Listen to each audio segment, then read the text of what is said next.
The Detroit Lions 2022 NFL season was extremely exciting and will be one to remember for all Lions fans. In Dan Campbell's second year as Lions head coach and Brad Holmes' second year as Lions GM, tensions were high when the Lions started out their 2022 season 1-6. But we all know the story. The Lions fought back hard from starting their season 1-6 and ended their season above 500 with a record of 9-8. So with the Lions wrapping up an extremely exciting and eventful 2022 season a few months ago, and with a lot of hype being built around the upcoming 2023 season, I thought it'd be fun to look back at the 2022 season as a whole and dive into it and review it. Even though last year didn't end up exactly where we would have liked it to, obviously that being the Lions making it to the playoffs, it was still a super exciting season. I mean, a winning season for the Lions is always huge. It was their first winning season since 2017, and to do that after starting out the season 1-6 is just amazing. There's only ever been one team to start the season 1-6 and still make the playoffs, and that was way back in 1970. The Bengals did it. The Lions should have done it last year. They should have made it into the playoffs. A little unlucky, but nonetheless an amazing season. Looking back with Caldwell as head coach, the Lions had a pretty good run, but then Bob Quinn took over as GM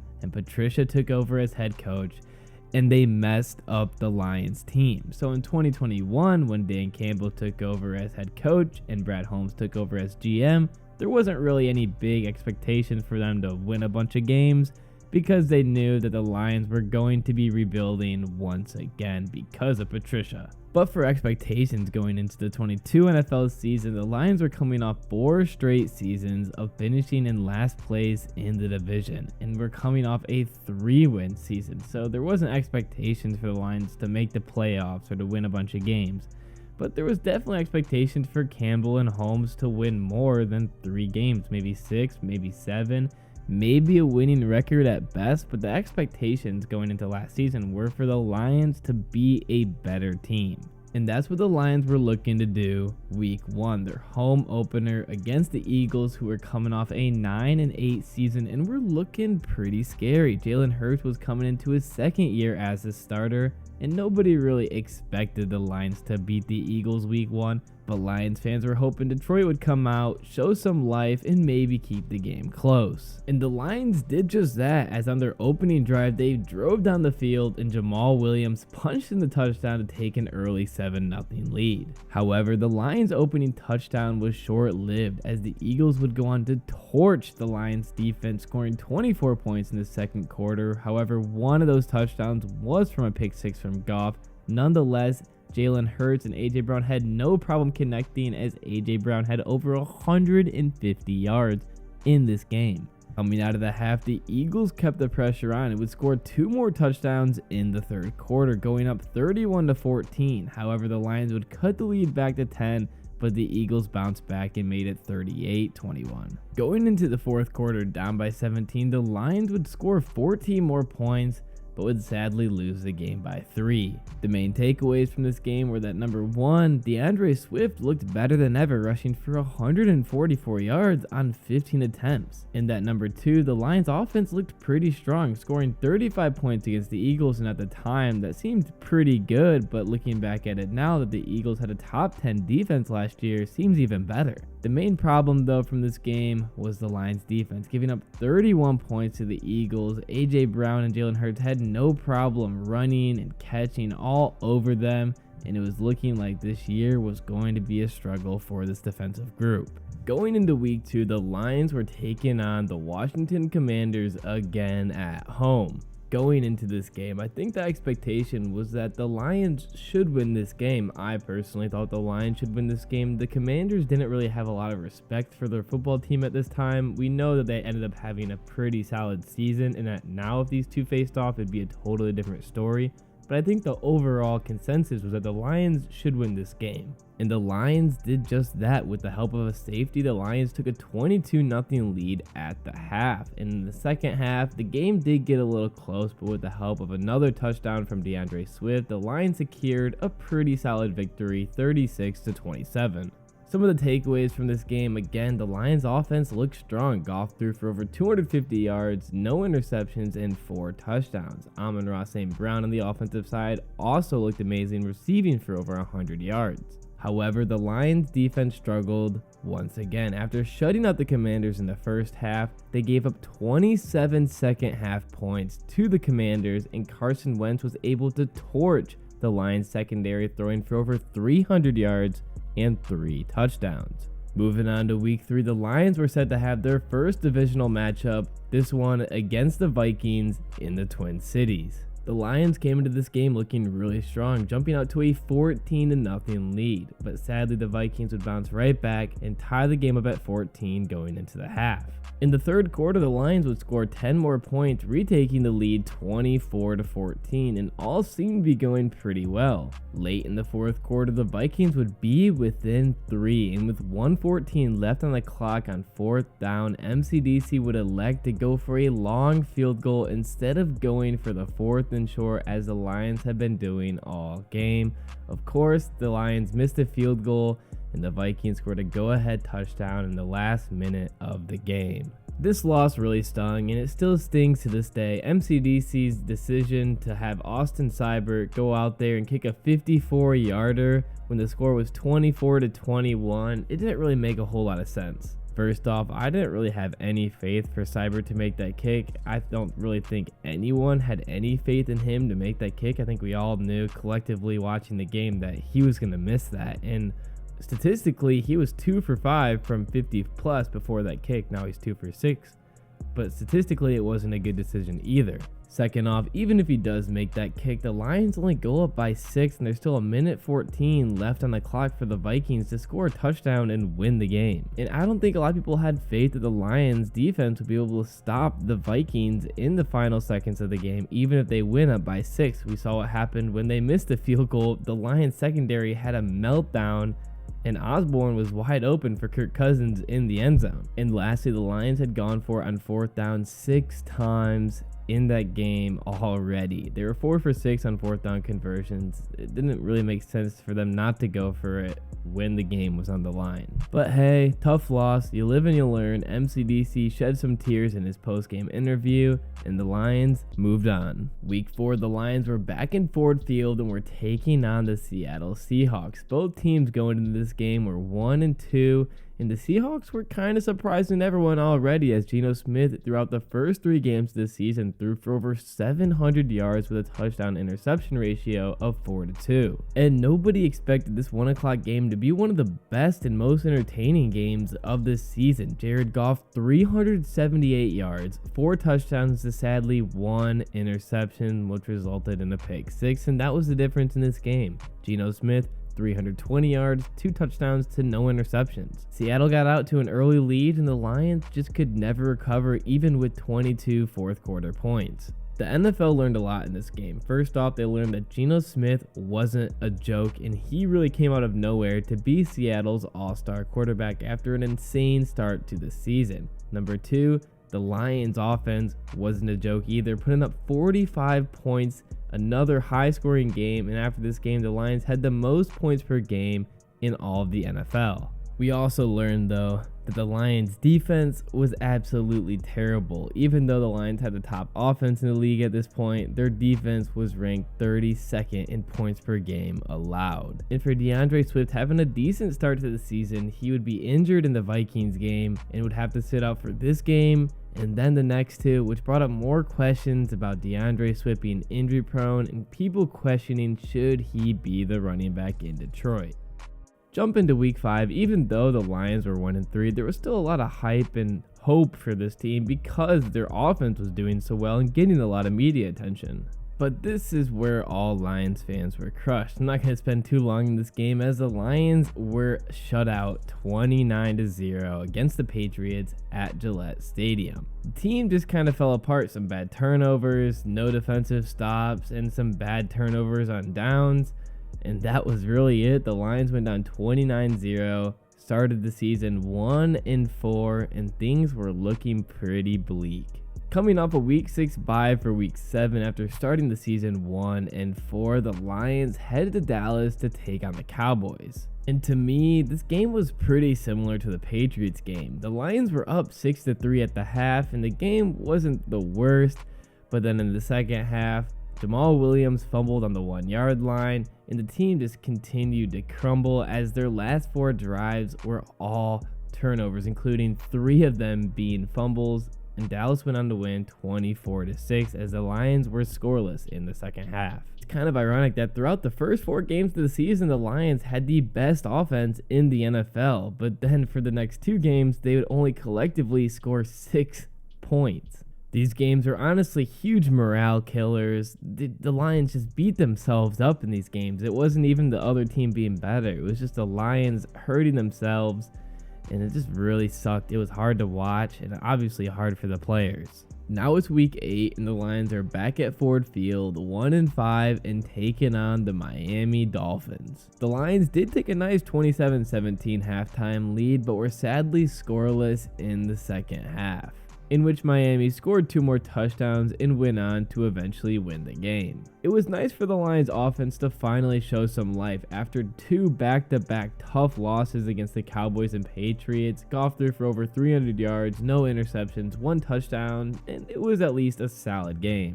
But the Lions secondary got torched in this game by Hill and Waddle. Hill nearly had 200 yards receiving, Waddle had over 100, and Tua almost threw for 400 yards. So the Lions start their season 1-6, and it's just an extreme low. You're coming off a 3-win season. You start your season 1-6. People are beginning to doubt MCDC as coach, Brad Holmes as management.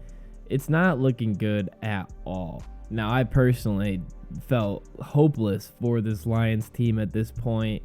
And, you know, it's hard to be confident in your team and still hold hope when your team starts 1-6. But the Lions were the youngest team in the NFL last season, and everyone knew the Lions weren't going to have a super strong defense. And that was really their big problem. And the offense continued to hurt themselves in key moments. But at this point, the media is tearing the Lions apart. Lions fans are tearing the Lions apart. I personally was doing that a little bit. I started to doubt MCDC as head coach. I know I shouldn't have, but you know, it's hard in the moment, and I'll definitely admit that I was wrong. But what's crazy is that through all of this, you go back and watch Dan Campbell's post-game press conference for this game, he's still talking highly of his players. He is still motivated and determined. He believes in this group. It's pretty crazy that a coach, after starting the season 1-6, can stay so positive, be so determined, and still motivate a group of players. It's crazy to look back and think what the Lions really did last season. An NFL roster is 53 guys. Dan Campbell has to motivate 53 different people after they just lost 6 out of their first 7 games of the season, and they're coming off a 3-win season. The media is after them. People are doubting them. You have to get all these guys collectively to stay motivated, work hard, and practice together, believe together. It's pretty unbelievable for a group of players and a coach to do that together. Now it's week 9. The Lions are 1-6, and they're going up against the Green Bay Packers and Aaron Rodgers. During the week off since their last game, they traded away TJ Hawkinson to the Vikings. And we all know what happens. The Lions finally got their second win of the season. The Packers had 1st and goal. The Lions forced a 4th and goal and intercepted Aaron Rodgers, and they went on to do that 3 times throughout this game. This was a huge win for the Lions. Not only did they win their second game of the season, but they beat the Green Bay Packers and Aaron Rodgers. This was a huge momentum swing for the Lions, beating your division rivals at home, picking off Aaron Rodgers 3 times, and the 2 touchdowns that were scored for the Lions were scored by Shane Zylstra and James Mitchell, both their young tight ends after trading away TJ Hawkinson. Overall, fantastic win. The Lions defense really stood up in this game, which was surprising. It wasn't the offense that won them this game. It was the defense. The secondary towards the end of the game were making phenomenal plays. What a win. Now week 10, the Lions are headed to Soldier Field to take on the Bears. With not much time left in the third quarter, the Lions are down 24-10. It's looking a little rough. Dan Campbell has not won an away game with Detroit yet. Goff leads the team down the field and scores a touchdown. The Lions are down by 7 with 10 minutes left in the fourth quarter, and Okudah makes a huge interception, turns it into a pick 6, and ties the game up at 24. But then the Lions again struggled against the run, as the very next play Justin Fields has a huge run for a touchdown. He rushed for 167 yards and 2 touchdowns in this game.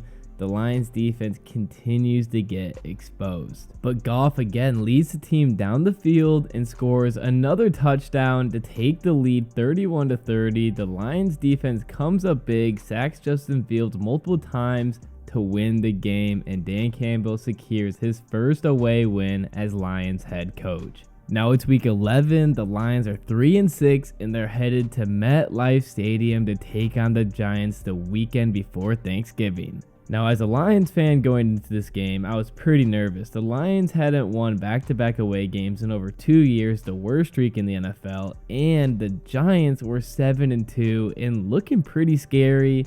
Again, it's at MetLife Stadium, and the Lions defense had struggled all year so far, especially the run defense. The Lions could not stop Justin Fields. He walked all over them the week prior. The Lions are going up against Saquon Barkley and Daniel Jones, and it wasn't looking good. The Lions, against all odds, went out and killed the Giants. They destroyed the Giants. They held Saquon Barkley to just 22 yards on 15 carries. The Lions went up 17-6 at halftime and had no problem driving down the field to score touchdowns. They ended up winning the game 31-18, and the score gap would have been even bigger if it wasn't for a garbage time touchdown from Daniel Jones and the Giants. The defense came in clutch against the run, came in clutch with multiple turnovers, and it was just an all-around incredible performance from the Lions. At this point, the Lions started to get a little bit of respect. They beat the Packers and Aaron Rodgers at home, and anytime anyone beats Aaron Rodgers, the media's always overhyping Aaron Rodgers, so it's always a big deal. They beat the Bears away, and the Lions hadn't won an away game in a while, so that was huge. And then they beat the Giants away, and the Giants were looking 7-2. It's pretty good, pretty scary.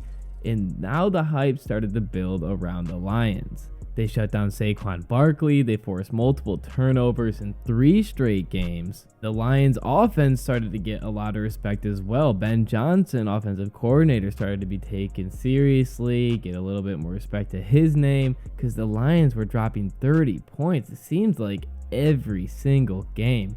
And now people started to fear the Lions a little bit around the league. This team has won 3 straight games. They've been dropping points all year. If they could just figure out their defense and not kill themselves when they're on offense, they might be scary. Now it's week 12. The Lions have won 3 straight. They're 4-6, and they're going up against the Bills on Thanksgiving. A lot of people saw this game as a test. Are the Lions for real? You know, they've won 3 straight games. They have one of the strongest offenses in the league right now, and overall the whole season. Is this team for real, or are they a fluke, and are they going to get killed by the Bills? This game was supposed to be the Lions' only primetime game of the season, and it was a battle the full 60 minutes. They trailed barely at halftime, 17-14, and the game went down to the wire. The biggest thing defensively was the Lions got to Josh Allen a good amount, and most notably James Houston, his rookie debut, sacked Josh Allen twice, which was unbelievable. And then he went on to play the last 7 games of the season and recorded 8 sacks. We know how the game ended though. On 3rd and short, the Lions took a deep shot, didn't work out. Badgley comes out and knocks in a long field goal to tie the game up at 25 with under a minute remaining. It barely went through the uprights. I had to look away and look back at the TV for this one. I could just not watch. And then Josh Allen and Stephon Diggs got the job done, setting up a field goal for Buffalo to win the game as time expired. I would have loved to see an overtime for this game. I would have rather the Lions lost in overtime than how they did, I guess, against Stephon Diggs and Josh Allen. I mean, the defense was just non-existent in the last 25 seconds. You know, it's not really fair to say you would have rather seen the Lions win in overtime. It just sucks the Lions lost. I was just salty, you know, just coping over here.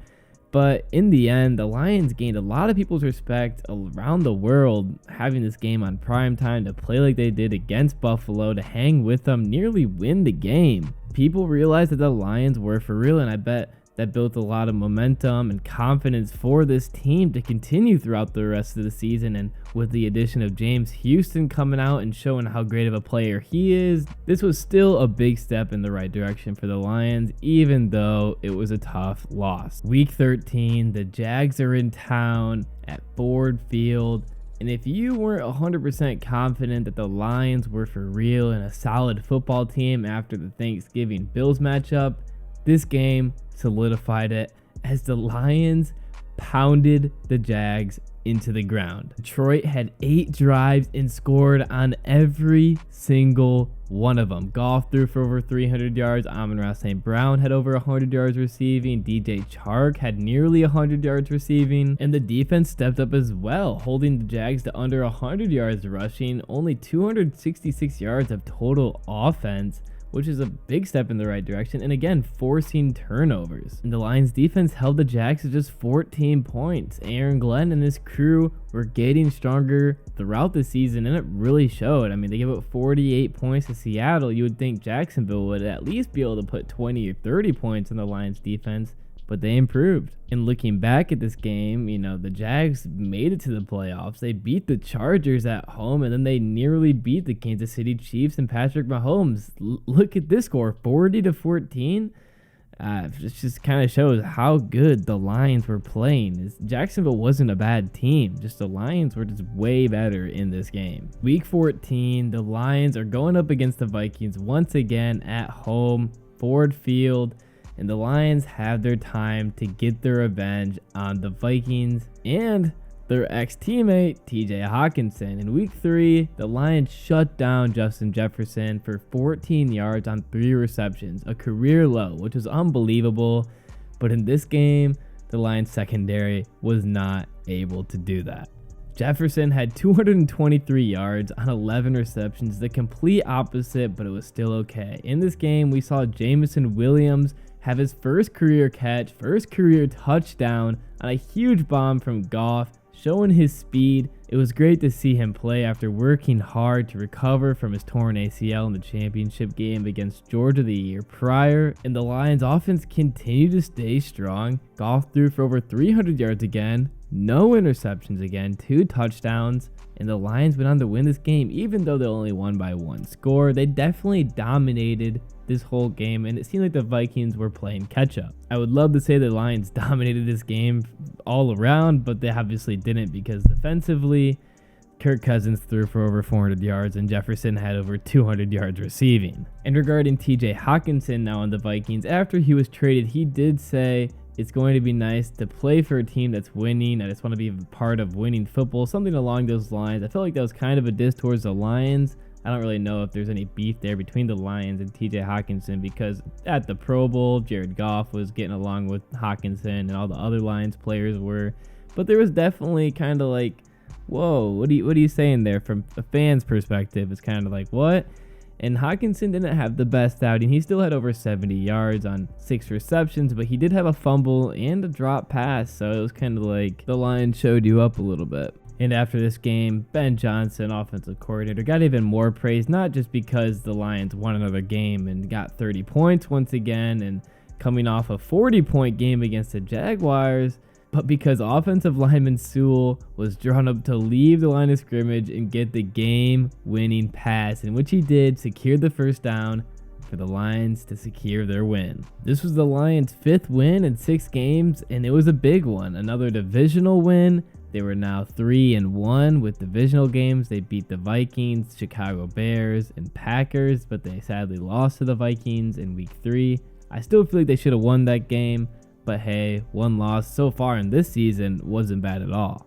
Week 15, the Lions were going up against the Jets, and this one, I would say, was a defensive battle between the two. The Lions are back at MetLife again. They didn't have a good history on the road. Another big game, as the Jets were well respected, especially for their defense, not so much for Zach Wilson, even though Zach Wilson had no problem throwing for 300 yards against the Lions defense. Goff had another solid game, throwing for over 250 yards, a touchdown, and no interceptions, keeping his no interception streak alive. And I feel like there's not much to say about this game. It was a close game late in the 4th quarter. The Lions were down 17-13, and Brock Wright hit a huge 51-yard catch and run touchdown to win the game from Jared Goff on 4th down. What a play call from Ben Johnson. What a play draw up. I mean, he was wide open. It couldn't have been more perfect. An exciting way for the Lions to win the game. And now they were 7-7. They hit 500 and they did the unbelievable. No one thought the Lions would be 7-7 after finishing their first 7 games 1-6. And after this game, the talk about the Lions potentially making it to the playoffs became real. They're 500, 7-7. They're in contention for the NFC wildcard spot. They're not going to win the division because the Vikings, the fraudulent Vikings I may add, had too good of a record, but this team was real contenders now for the playoffs. Now it's week 16. The Lions are 7-7. They're headed to Charlotte, North Carolina to take on the Carolina Panthers, who are 5-9. The Lions in the playoff conversation have won 6 of their last 7. You know, as a Lions fan going into this game, I had a lot of hope. I had a lot of expectations. I wasn't really worried about this game, and that's where I think the problem was. I thought the Panthers were going to get taken down by the Lions offense. Maybe the Panthers offense would be decent. The Lions defense would probably struggle, but I didn't think the defense would give up that many points, and I thought it would be a pretty easy win. The Lions would be 8-7. And be looking good to probably make the playoffs, and they can beat the Bears and Packers in week 17 and 18. For many, I feel like this game was a heartbreak. I can speak for a lot of Lions fans. I personally think this was the toughest loss of the season for the Lions. There's a lot of expectations for this game. People started to get exciting, and the Lions just did not perform. The offense was still there, but Carolina ran all over the Lions defense. It was like a high school team going up against an NFL team. It just wasn't even fair, and it was just awful. The Lions' second possession after the game was tied up 7-7. They had a costly fumble after an 82-yard drive in the red zone. That really hurt. Additionally, Carolina had 320 yards of rushing, which is 320 yards. That's unbelievable. All the holes from the Panthers' offensive line were huge. The defense could just not get past anyone. They couldn't make a tackle. The Panthers could have had anyone running the ball, and they would have rushed for well over 100 yards. A very tough loss for the Lions and really set them back. But week 17, the Lions were back in Ford Field, another divisional matchup, this one against the Bears again, and the Lions and defense both recovered and showed the Bears what's up. Jameson Williams was active in this game and showed his speed and moves a few times, and the Lions dropped another 40 bomb of the season with a win of 41-10. Another blowout, another dominating game all around, just like the Jacksonville game, and a great outing for the Lions team. Goff dropped over 300 yards, 3 touchdowns, and no interceptions once again. The secondary showed up. I mean, it's not really hard when you're going up against Justin Fields. No offense. Justin Fields was held to under 100 yards passing, only 75 yards. However, the Lions still struggled against the run as Fields had well over 100 yards of rushing. And the Lions defensive line also got to the quarterback with 7 sacks on Justin Fields, which is also great. I mean, the Bears don't have the best offensive line, but still 7 sacks is pretty amazing. A great win for the Lions. A lot of confidence was built. They really showed who ran the NFC North now that they're 4-1 in the division with 1 game remaining. They got their record back up to even 8-8. They recovered from a hard Panthers loss, but I think was huge. You know, the Panthers loss was really big. It took a lot of momentum out of the Lions. It hurt them, hurt the fans. The media started going, the Lions are trash. They can't stop the run. You know, all of that talk. They kind of shut everyone up with a 41-10 win. And then it was time for the Week 18 matchup. The Lions against the Packers and Aaron Rodgers. The game was flexed to Sunday night. Both teams with an 8-8 record. The winner would have gone to the playoffs, but the Rams lost to the refs and Seattle. So the Lions were eliminated from the playoffs. If the Lions win, Seattle goes. If the Packers win, Seattle doesn't go, and the Packers go to the playoffs. So there wasn't really much the Lions were playing for. That's what everyone said, though. That's what the media was saying. The Lions don't have anything to play for. But they had everything to play for. The divisional rivals, the Packers. And the Lions players were fired up. They wanted to send Aaron Rodgers and the Packers home. I mean, because you know it's the Packers out there. The lights were bright. Everyone's talking about this game. Everyone's watching this game. No one believes in the Lions. Everybody picked the Packers to win this game, and it was amazing as a Lions fan, of course. Tons of amazing things happened in this game. I mean, Quay Walker pushed one of the Lions training staff and was ejected.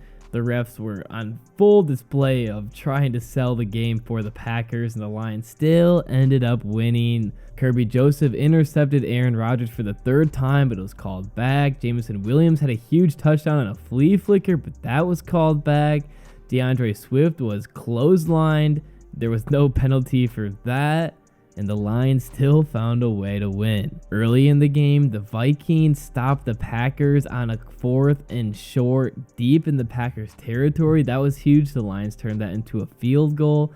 And on Sunday night, with all of America watching, the Lions showed that they were for real, that their season wasn't a joke, and that they came back from 1-6 to 9-8, and they should have made the playoffs.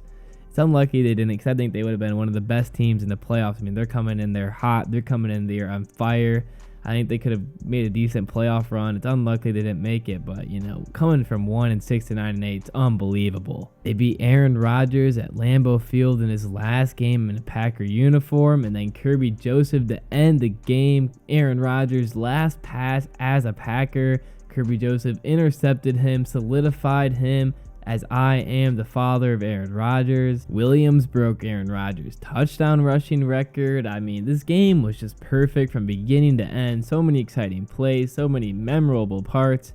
I could talk about this game for it feels like ever. Ben Johnson to pretty much win the game on a 2nd and long had an amazing play call with a pitch from Amon-Ra St. Brown to DeAndre Swift to make it 3rd and short, in which the Lions won the game on 4th down. That sent the Packers home to cancel their playoff series. I mean, the Lions had just a phenomenal year. Again, coming back from 1-6 to 9-8, to keep your players just motivated, to keep them determined with the grit, you know, from Dan Campbell and Brad Holmes. All these young players really just worked well together, and now we've seen so many off-season adjustments. The Lions have made tons of moves. They've revamped their defense. The offense looks even stronger, and this next year, the 2023 season, is going to be unbelievable for this team. This is a whole new Lions team, a whole new culture. It's just unbelievable how fast Brad Holmes and Dan Campbell have changed this Lions team. They were 3 wins in 2021 and went 9-8 in 2022. That alone's an insane improvement. But then to say they started the season 1-6 and finished the season 8-2 and beat teams like the Giants away, the Packers away, the Jets away, almost beat the Bills at home on Thanksgiving. I mean, it's just unbelievable. The Lions have definitely restored the roar in Detroit. I think that's mainly been used for the Tigers, but you know, it counts for the Lions too. Tiger, Lion.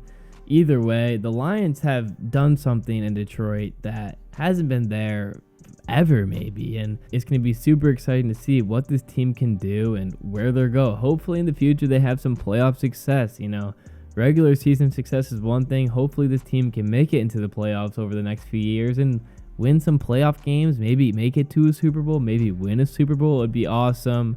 Anyway, that's going to be the end of this video. If you enjoy my content, I would really appreciate a like and subscribe. It really helps me out a lot. And once again, as always, thanks for watching.